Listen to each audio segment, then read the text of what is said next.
ઓમ શ્રી ગણેશાય નમઃ. અધ્યાય 12 શિવની નિર્ગુણ અને સગુણ ભક્તિ.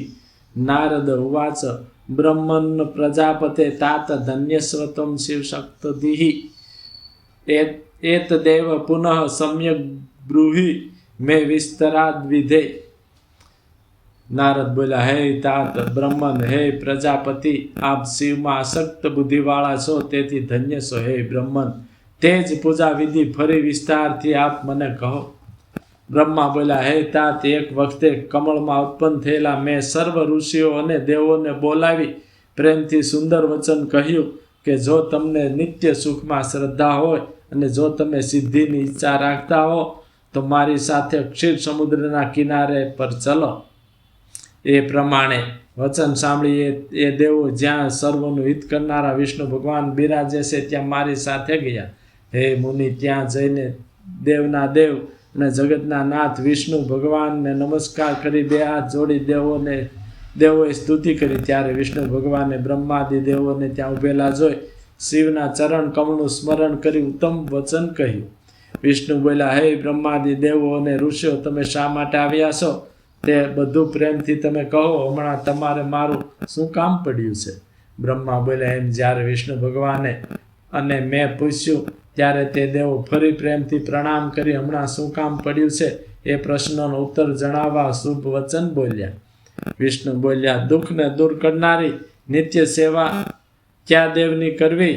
એ પ્રમાણે દેવો સહિત મારું વચન સાંભળી ભક્ત વત્સલ વિષ્ણુ ભગવાન પ્રેમથી અમને કૃપાથી આ વાક્ય બોલ્યા. શ્રી ભગવાન બોલ્યા, હે બ્રહ્મા, સાંભળો. તમે અને બધા દેવોએ પહેલાં એ સાંભળ્યું જ છે, તો પણ તમને તથા દેવોને ફરી હું કહું છું. તમે જે જોયું છે અને આજે પણ જે દેખો જ છો તે જ ફરી હમણાં હું શું પૂછો છો? હે બ્રહ્મા, અનેક પ્રકારના કાર્યમાં તત્પર રહેતા બધા દેવોએ સર્વ દુઃખોનો નાશ કરનારા દેવ શંકરનું સદા સેવન કરવું તે જ સદા સેવા યોગ્ય છે. તેમણે પણ મને તથા બ્રહ્માને પણ એ જ ખાસ કહ્યું છે. વળી આજ ચાલુ વાતનો તમે સર્વ અદ્ભુત દ્રષ્ટાંત રૂપે નજરે જોયેલી છે, માટે સુખ ઈચ્છનારાઓએ તેમનું પૂજન કદી છોડવું નહીં. દેવાધિદેવ લિંગ મૂર્તિ મહેશ્વરનો ત્યાગ કરી એ તારના પુત્રો સગા સંબંધીઓ સાથે નાશ પામ્યા છે. મેં માયાથી મોહ પમાડેલા તેઓ જ્યારે દૂર કરાયા અને શિવના પૂજનથી રહિત થયા ત્યારે તેઓ બધા નાશ પામ્યા છે. માટે હે ઉત્તમ દેવો, લિંગ મૂર્તિને ધારણ કરનાર શંકરનું સદા પૂજન કરવું અને શ્રદ્ધાથી વિશેષ કરી તેમની સેવા કરવી. હે બ્રહ્મા, શિવલિંગનું પૂજન કરવાથી જ દેવો દાનવો હું અને તમે બધા શ્રેષ્ઠ બન્યા છીએ. એ તમે કેમ ભૂલી ગયા? માટે હર કોઈ કારણે શિવલિંગનું પૂજન નિત્ય કરવું. એ કારણે હે બ્રહ્મા, દેવોએ પણ સર્વ ઈચ્છિત ફળ મેળવવાની ઈચ્છાથી શંકરનું પૂજન કરવું. જે મુહૂર્તે કે જે ક્ષણે શિવ પૂજન ન થાય તે જ હાનિ નુકસાન છે, તે જ મહાન દોષ છે, તે જ અંધાપો છે અને તે જ મૂર્ખાઈ છે. જેઓ મહાદેવની ભક્તિમાં તત્પર, શંકરમાં મન લગાડનાર અને સદા શિવનું જ સ્મરણ કરનાર હોય છે તેઓ કદી દુઃખી થતા નથી. જે મહાભાગ્યશાળી લોકો સુંદર મહેલોને, સુંદર અલંકારોવાળી સ્ત્રીઓને, સંતોષ થાય તેટલા ધનને, પુત્ર પુત્રાદિ સંતતિને, શરીરના આરોગ્યને, અલૌકિક પ્રતિષ્ઠાને, સુખ અથવા સ્વર્ગલોકને, છેવટે મોક્ષને અથવા પરમેશ્વરની ભક્તિને ઈચ્છે છે તેઓ પૂર્વના પ્રબળ પુણ્ય યોગે સદાશિવને જ પૂજે છે. જે હંમેશા ભક્તિપરાયણ રહી શિવલિંગનું પૂજન કરે છે તેને સફળ સિદ્ધિ પ્રાપ્ત થાય છે અને તે પાપોથી લેપાતો નથી. બ્રહ્મા બોલ્યા, એમ વિષ્ણુએ કહ્યું ત્યારે દેવોએ શ્રી હરિને નમસ્કાર કરી લોકોની સર્વ કામનાઓની પ્રાપ્તિ માટે શિવલિંગોની માગણી કરવા માંડી. તે સાંભળી હે શ્રેષ્ઠ મુનિ, જીવોના ઉદ્ધારમાં તત્પર રહેનારા વિષ્ણુ ભગવાને તે વેળા વિશ્વકર્માને કહ્યું કે હે વિશ્વકર્મા, શ્રી મહાદેવના અનેક શ્રેષ્ઠ લિંગો બનાવી મારી આજ્ઞાથી સર્વદેવોને તે તમારે આપવા. એમ વિષ્ણુની કથા મારી આજ્ઞાથી વિશ્વકર્માએ શિવના લિંગો બનાવી અધિકાર પ્રમાણે તે દેવોને આપ્યા. હે ઉત્તમ ઋષિ, એ જ હવે હું કહું છું, તમે સાંભળો. હે મુનિ, ઇન્દ્રે માણેકનું, કુબેરે સોનાનું, ધર્મરાજાએ પીળા મણીનું, વરુણે કાળા મણીનું, વિષ્ણુએ નીલમનું, બ્રહ્માએ સોનાનું, વિશ્વદેવોએ તથા વસુએ રૂપાનું, અશ્વિની કુમારોએ પિત્તળનું તથા માટીનું, દેવી લક્ષ્મીએ સ્ફટિકનું, આદિત્ય દેવોએ તાંબાનું, સોમરાજે મોતીનું, સૂર્ય હીરાનું, બ્રાહ્મણોએ તથા બ્રાહ્મણ પત્નીઓએ માટીનું, મય દાનવે ચંદનનું, નાગોએ પરવાળાનું, દેવીએ માખણનું, યોગીએ ભસ્મનું, યક્ષોએ દહીંનું, છાયાએ લોટનું, બ્રહ્માણીએ રત્નનું, તેમજ બાણાસુરે પારાનું શિવલિંગ મેળવી આદરથી પૂજવા માંડ્યું. તેમજ બીજાઓએ પણ તે શિવલિંગ પૂજ્યા. એ પ્રકારે વિશ્વકર્માએ આપેલા શિવલિંગોને તે બધા દેવો અને ઋષિઓ પૂજવા લાગ્યા. દેવોના હિતની ઈચ્છાથી વિષ્ણુએ તેમને શિવલિંગો આપ્યા. પછી શંકરના પૂજનનો વિધિ મને તથા દેવોને કહ્યો. પછી દેવોમાં શ્રેષ્ઠ હું બ્રહ્મા તે વિષ્ણુના વચન સાંભળે હર્ષપૂર્ણ મનવાળો તે પોતાના ધામમાં આવ્યો. હે મુનિ, ત્યાં આવી મેં સર્વ દેવોને અને ઋષિઓને સમગ્ર ઈચ્છિત આપનારો શિવ પૂજાનો વિધિ આમ સારી રીતે કહ્યો હતો. હે દેવો સહિત સર્વ ઋષિઓ, ભોગ અને મોક્ષને આપનાર શિવ પૂજાનો વિધિ હું તમને પ્રીતિથી કહું છું, તે તમે પ્રેમ પરાયણથી સાંભળો. હે દેવો અને મુનીશ્વરો, સર્વ જીવોમાં મનુષ્યનો જન્મ મેળવો દુર્લભ છે, અને તેમાં પણ સારા કુળમાં જન્મ મેળવવો મુશ્કેલ છે. તે વળી તેમાં પણ સદાચારી બ્રાહ્મણો વિશે કોઈ જાતની ખોડ વિનાનો જન્મ તો અતિશય પુણ્યથી જ પ્રાપ્ત થાય છે. તે માટે શિવને સંતોષ થાય તે કારણે જે કર્મ પોતાને કરવા યોગ્ય કહેવાયું તે સારી રીતે કરવું. તે જ જે જાતિને ઉદ્દેશી કર્મ કહેવાયું છે તે કર્મનો ત્યાગ કરવો નહીં. અને તેટલું દાન કરવાની સંપત્તિ હોય, જેટલું દાન કરવાની સંપત્તિ હોય તેટલું તે દાન આદિ પુણ્ય કાર્ય પણ કરવું.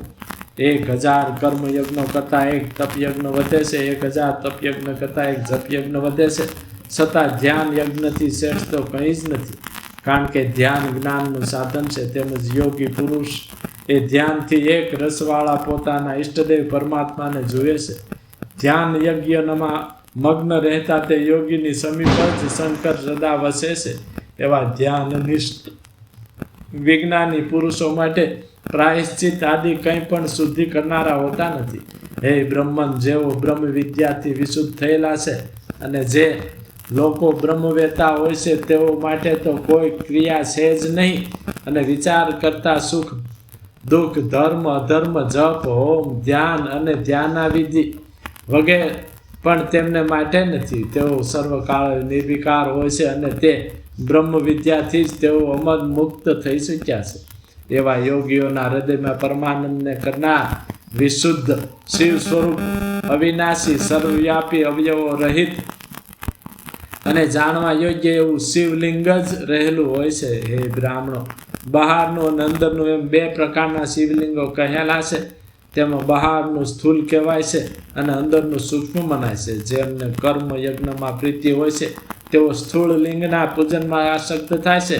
મિથ્યા પદાર્થોની સૂક્ષ્મ સ્વરૂપે ભાવના કરવા માટે પ્રથમ તેઓ સ્થૂળ લિંગના સ્વરૂપવાળા થાય છે. જે આધ્યાત્મિક સૂક્ષ્મ લિંગ છે તે જેને પ્રત્યક્ષ ન થાય તેણે તે સૂક્ષ્મ લિંગમાં તથા સ્થૂળ લિંગમાં સ્વરૂપની કલ્પના કરવી, પણ જે સૂક્ષ્મ લિંગને પ્રત્યક્ષ કરી શકે છે તેણે તે કલ્પના ન કરવી. જેમ અયુક્ત કર્મયોગીએ શરૂઆતમાં સ્થૂળ લિંગ ઉત્કૃષ્ટ તરીકે પ્રત્યક્ષ મનાયો હોય છે, તેમ વિજ્ઞાનીઓએ નિર્મળ અને નિર્વિકાર એવું સૂક્ષ્મ લિંગ ભાવને લીધે પ્રત્યક્ષ થયું હોય છે. અહો, વિચાર કરવાથી તો જણાય છે કે બીજું કંઈ છે જ નહીં. તત્વાર્થ જાણનારા ચિત્તમાં તો સમગ્ર નિષ્ફળ, અવયવ કે આકાર રહિત કેવળ શિવમય જ જણાય છે. પણ એ રીતના જ્ઞાનથી જેઓ રહિત હોય છે તેવા સ્થૂળ લિંગની પૂજા કરનારા ભક્તોને માટે કોઈ દોષની કલ્પના કરવાની નથી. તેમને માટે પણ કોઈ શાસ્ત્રી કર્મ કરવા માટે કે નહીં કરવા માટે કોઈ જાતનો વિધિ કે નિષેધ નથી. જેમ જળમાં રહેલું કમળ જળથી લેપાતું નથી, તેમ જ્ઞાની પુરુષ ગૃહસ્થ હોય, ઘરમાં રહે છતાં કર્મથી બંધાતો નથી. પણ એવું જ્ઞાન જ્યાં સુધી મનુષ્યને થયું ન હોય ત્યાં સુધી તો તેણે કર્મ વડે દેવ શિવની આરાધના કરવી. જગતના લોકોને પદાર્થોનું ભાન કરવા, સૂર્ય જેમ એક સ્થાને રહેલો ને એક જ સત્તા જલાશય આદિ વસ્તુમાં અનેક પ્રકારે દેખાય છે, તેમજ હે દેવો, લોકમાં જે કારણ અને કાર્ય સ્વરૂપ દેખાય છે અને સંભળાય છે તે બધું શિવ સ્વરૂપ પરબ્રહ્મ જ છે. જેમ આ લોકમાં જો વિચારથી તપાસાય તો જલાશય વગેરેમાં દેખાતા અનેક સૂર્ય છે જ નહીં, પણ તે તો જળ વગેરેનો જ ભેદ છે. જળ અનેક છે, તેથી જ સૂર્ય અનેક દેખાય છે. તેમ શિવ પરમાત્મા પણ એક જ છે, છતાં ઉપાધિઓના ભેદથી અનેક રૂપે દેખાય છે. એમ વિદ્વાનો તથા વેદના અર્થનું રહસ્યમય સમજતા બીજા બધા પણ કહે છે. હર કોઈ સંસારી જીવના હૃદયમાં સકળ સંપૂર્ણ સ્વરૂપ પરમેશ્વર સાક્ષાત બિરાજે છે. એવું વિજ્ઞાન જેનામાં હોય છે તેને મૂર્તિ આદિથી શું કરવાનું છે? તેને મૂર્તિની શી જરૂર છે? પણ જેનામાં એવું વિજ્ઞાન હોતું નથી તેને માટે તો પ્રતિમા કે મૂર્તિની કલ્પના યોગ્ય છે. કારણ ઉચ્ચ પદે બ્રહ્મની સ્થિતિએ ચડવા માટે તે મૂર્તિ અવલંબન ગણાય છે. આલંબન વિના તે અજ્ઞાની મનુષ્યને ઉચ્ચ પદે ચડવું મુશ્કેલ થાય છે. નિર્ગુણ પરબ્રહ્મની પ્રાપ્તિ માટે મનુષ્યને પ્રતિમા આલંબન કહેવાય છે. સગુણથી જ નિર્ગુણની પ્રાપ્તિ થાય છે એ નક્કી છે. માટે તે રીતે સર્વ દેવોની પ્રતિમા તે દેવોનું જ્ઞાન કરાવનારી થાય છે. આ મહાદેવ સર્વથી ઘણા મોટા છે, તેમને માટે આ પૂજન છે. તેમની મૂર્તિ કરવામાં ન આવે તો કલ્પવામાં ન આવે તો ગંધ, ચંદન, પુષ્પ આદિથી પૂજન કેવી રીતે થાય? જ્યાં સુધી વિજ્ઞાન ન થાય ત્યાં સુધી પ્રતિમા પૂજવી જોઈએ. જ્ઞાન હોય નહીં છતાં જે પ્રતિમાને પૂજતો નથી તેનું નક્કી પતન થાય છે. આ કારણ હોવાથી હે બ્રાહ્મણો, તમે સાચું સાંભળો કે પોતાની જાતિ અનુસાર જે કર્મ કરવામાં કહેવાયું તે ઘણી જ કાળજીથી કરવું જોઈએ. જે વિશે જેવી ભક્તિ હોય તે પ્રમાણે પૂજન વગેરે કરવા જોઈએ. પૂજા દાન વગેરે કર્યા વિના પાપ દૂર થતા નથી. જ્યાં સુધી દેહમાં પાપ હોય છે ત્યાં સુધી સિદ્ધિ થતી નથી, પણ પાપ દૂર થતાં મનુષ્યના સર્વ કર્મ સફળ થાય છે. જેમ મેલા કપડાને રંગ બરાબર લાગતો નથી, પણ તેને ધોઈ સાફ કર્યા પછી તેમાં રંગ સારી રીતે લાગે છે, તેમ દેવોની સારી રીતે પૂજા કરવાથી દેહ નિર્મળ પાપ રહિત થાય છે. ત્યારે તેમાં જ્ઞાન રૂપી રંગ બરાબર લાગે છે અને ત્યારે જ વિજ્ઞાન સંભવે છે. વળી જેમ વિજ્ઞાનનું ઉત્તમ મૂળ વ્યભિચાર વિનાની અસ્ખલિત ભક્તિ છે, તેમ જ્ઞાનનું ઉત્તમ મૂળ પણ ભક્તિ જ કહેવાય છે. પોતાના ઈષ્ટદેવ આદિનું પૂજન વગેરે સત્કર્મો તે ભક્તિનું મૂળ છે, અને સારા ગુરુ તે સત્કર્મનું મૂળ છે. તેમજ સજ્જનોની સંગતિ એ તેવા સદગુરુની પ્રાપ્તિનું મૂળ છે. સંગતિથી ગુરુ મળે છે, તે ગુરુથી મંત્રાદિ પૂર્વકનું પૂજન પ્રાપ્ત થાય છે. પૂજનથી ભક્તિ થાય છે, ભક્તિથી જ્ઞાન ઉપજે છે, તે જ્ઞાનથી પરબ્રહ્મને પ્રકાશ કરનારું વિજ્ઞાન પેદા થાય છે. અને જ્યારે વિજ્ઞાન જન્મે છે ત્યારે ભેદ દૂર થાય છે. સમગ્ર ભેદ દૂર થાય છે ત્યાં રાગ દ્વેષાદી જોડકાના દુઃખોથી રહિતપણું પ્રાપ્ત થાય છે, અને એ જોડકાના દુઃખોથી રહિતેલો પુરુષ જ શિવ સ્વરૂપ થાય છે. હે દેવો અને મહર્ષિઓ, રાગ દ્વેષાદી જોડકા વગેરે જ્યારે આવતા નથી ત્યારે જ્ઞાની થયેલા પુરુષને સુખ અને દુઃખમાં થતા નથી. તેમજ તેને માટે વિધિ કે નિષેધ પણ રહેતા નથી. ગૃહસ્થાશ્રમથી દૂર થયેલો એવો જ્ઞાની પુરુષ લોકમાં ભાગ્યે જ હોય છે. એવો પુરુષ આ લોકમાં જો હોય તો તે દર્શનથી જ બીજા મનુષ્યના પાપને દૂર કરે છે. જ્ઞાન વેતાઓમાં શ્રેષ્ઠ અને પરબ્રહ્મ સ્વરૂપ એવા શિવ સ્વરૂપ પુરુષને આ લોકમાં તીર્થો, સર્વદેવો તથા મુનિઓ પણ વખાણે છે. તેવા કોઈ તીર્થો નથી, તેમજ માટી અને પથ્થરના તેવા કોઈ દેવો પણ નથી. કારણ કે તેઓ તો લાંબા કાળે પવિત્ર કરે છે, પણ ઉત્તમ જ્ઞાની પુરુષ તો દર્શનથી પવિત્ર કરે છે. જ્યાં સુધી મનુષ્ય ગૃહસ્થાશ્રમમાં રહેશે ત્યાં સુધી તેણે શિવ, વિષ્ણુ, ગણેશ, સૂર્ય અને અંબિકા એ 5 દેવોમાં જેને પોતે મુખ્ય માનતા હોય એ શ્રેષ્ઠના આકારનું એટલે કે મૂર્તિ કે પ્રતિમાનું પૂજન કરવું જોઈએ, અથવા શિવનું જ પૂજન કરવું. કારણ કે તે સર્વના મૂળ તરીકે ઉત્તમ છે. જેમ મૂળમાં પાણી સિંચ્યું હોય તેથી આ શાખાઓ પ્રફુલ્લિત થાય છે, તેમ શિવ પૂજનથી બધા દેવો પ્રસન્ન થાય છે. પણ જેમ શાખાઓને પાણી સિંચી તૃપ્ત કરી હોય તો મૂળ કદી તૃપ્ત થતું નથી, તેમ હે મુનિ વરો બધા દેવોને પ્રસન્ન કર્યા હોય તોય તેથી શિવની પ્રસન્નતા થતી નથી. પણ શિવનું પૂજન થતાં બધા દેવો પૂજાયેલા થાય છે, એમ સૂક્ષ્મ બુદ્ધિવાળાઓએ સમજવું. માટે સર્વ પ્રાણીઓના હિતમાં પ્રીતિવાળાએ સર્વૈચ્છિત ફળ મેળવવા માટે લોકોનું કલ્યાણ કરનારા દેવ શંકરનું પૂજન કરવું.